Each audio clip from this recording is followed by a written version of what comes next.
In this video, I'm talking with Laura Stone, author of A Pocket Guide to Purpose, and we're going to delve a little bit more into Laura's personal story.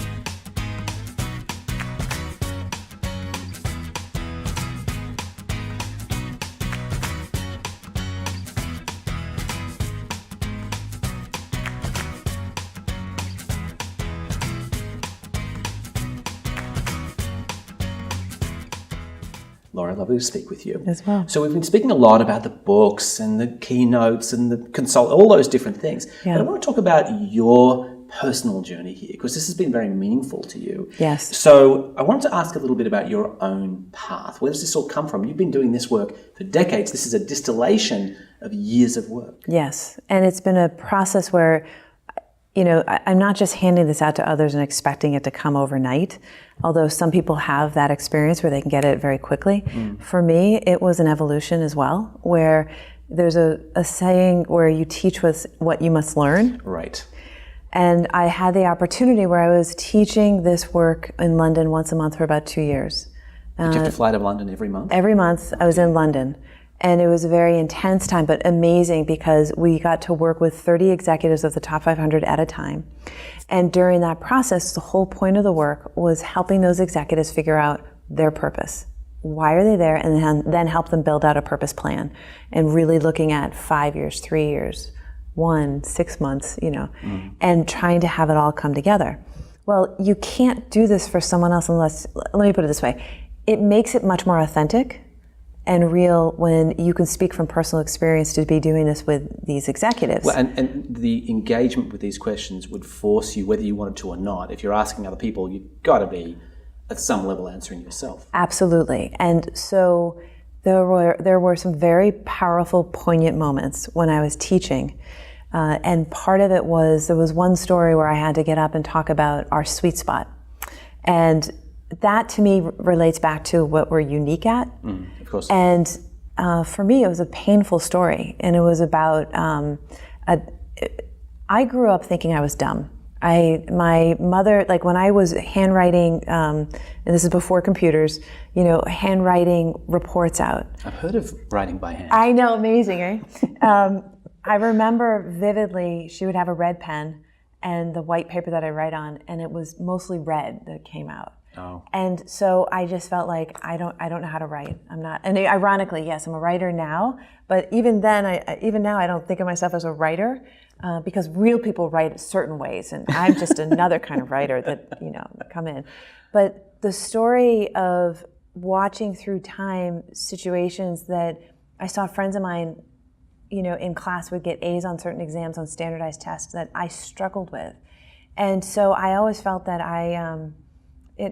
someone was going to find me out, because I just realized I'm just dumb. That's what I thought. I'm just dumb. I don't get this, certain things.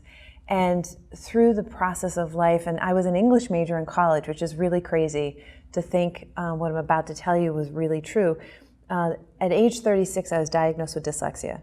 So severe that I am borderline mentally retarded, literally. So now that explains a lot, right?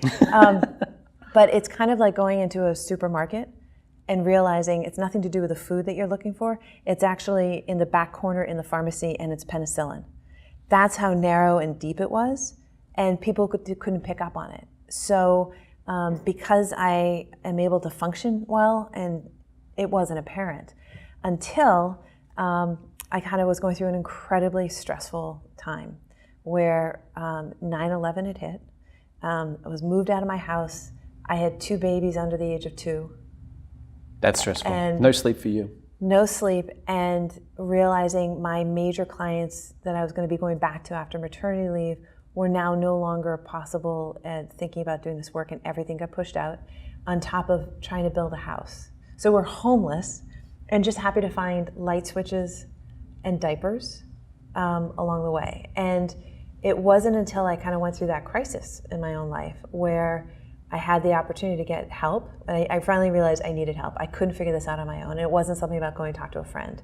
It was really a time that I needed outside help, where someone finally, 6 months into the work, said to me, "You actually are dyslexic, but let's go get this checked out." And the day that I learned I had dyslexia, it was a huge relief and revelation for me, but something I always knew at the same time. And they The challenge, though, was like, now what? What could I have been had I known this? And it took me many years to understand what the gifts were and what the uniqueness was about me by having dyslexia, that what are things that I can do that no one else can do? And I didn't value that. I thought everyone can, come in and listen to a conversation and pick out the few things and do it really quick and move on. I thought everyone could just draw a picture that synthesizes everyone's viewpoint and does it in a way that they use as a strategy moving forward in a logo for alignment. I thought so you can go through these things that we take for granted. And that's why in talking about this book is so powerful, because I was standing up in front of these executives talking about my sweet spot and talking about the pain that I had to go through to understand. And I got verklempt in the room. And the room was absolutely silent. And I'm just trying to hold it together enough that I don't burst into tears. So I just kept going, okay, Stone, keep it together, don't cry, this is your time, the main client's over there, I'm gonna get in trouble or something. And I just kept myself grounded enough to get through teaching, helping us see what we're each here for and the value we bring. And so I tell the story because by teaching that content opened doors for others to step into a place where they felt vulnerable and now realize for themselves gifts that they had been taking for granted for so long, and being able to see things about themselves that they didn't honor. And this is a real honoring process. It takes the time to do that. It's interesting. There's a lot to say here, but it's interesting briefly. Firstly, when you talk about your gifts and you talk about dyslexia, which I don't have and can't pronounce. Yeah. But for me, it makes sense that you would then write a book that I can read in 10 minutes.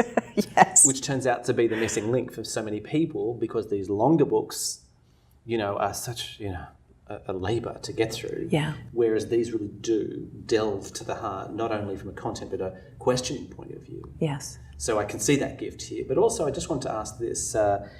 You spoke about finally reaching out for help. The concept that someone would find their purpose is something that certainly when I was growing up, or I would sort of somehow or other synthesize and think, is something I need to figure out for myself. Yeah. But really what I'm getting from this book and from talking to you is that one needs a process or a guide. Talk to me about these books and your work as a purpose guide. The bottom line is there's no one right way to do this. And the process of figuring this out doesn't have to be painful. It can actually be light and joyful. And when people start looking at the pictures in the book and start looking at what does this really mean for me, the idea is to take a concept, and be able to, even if it's just one question in this book. And we know that what I always want is the executive summary of a book. And if I think it's worthy, then I'll go dive in and read it.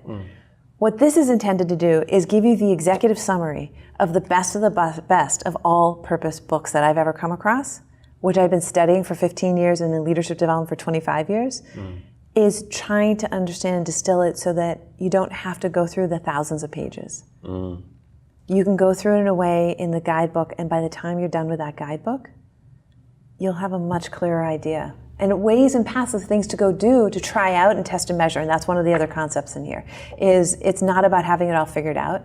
A test and measure approach, which is really fun, I love this little diagram, is really looking at how you try things out. You don't have to have it all figured out. You don't have to quit your day job. The idea is just maybe try it a little differently in how you're in your day job today. A little bit every day. A little bit every day. I want to ask one last question in particular. There are two websites here. There's pocketguidetopurpose.com, which is primarily focused on the books, of which there are many and more coming. Yeah. But there's another website, purposestone.com, which is more about your professional work. Yeah. Tell me about the evolution of this name and the name of the website and the business as well. Normally in the past, I felt like I have struggled with trying to name companies and name products, and it takes forever. When we were working together and realizing, when I first wrote this book, I realized I had the tail of a book. A book is, in a way, unless you're like John Grisham or Jim Collins, who writes amazing leadership development books, I didn't know what I had here, and I had to go figure it out. And what I realized is I had a resource for people, but what was the dog itself? And through the process of doing a lot of soul searching along with a lot of work, was realizing the work of figuring out your purpose was the work. And purposesource.com is intended to give both free and resources that people can pay for that go much deeper to where they want to go and allow them to go as fast as they want. And have it be so that, if, for example, you're hearing a keynote that I might be giving, you can go on this and get additional resources right there for free. So we have Purpose Stone and Purpose Source. Yes. .com. So purposesource.com is the resource side of it. Okay. Purpose Stone is really the consulting, keynotes, and coaching work. Okay. They both work together. Right.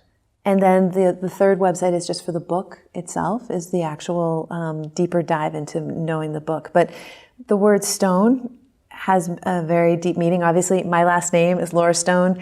You didn't change that? It came I didn't that way? change it, no. So it happens that stones have healing properties. And if you think about what people see today, they go into a spa, if you're getting a massage, hot stones. They use them for your back, and it's relaxing. But there's healing properties, and that's why they're used.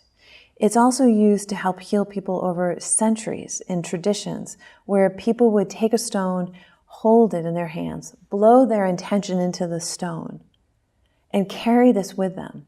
So remind them of what's most essential. So purposestone.com is to remind you of what's most essential and be able to use it and continue to bring you back to why are you really here? Okay, that was very profound. Thank you so much. I appreciate your insight there. For those of you who'd like to find out more, please do visit us online at one of the three websites, purposestone.com, purposesource.com, and of course, pocketguidetopurpose.com.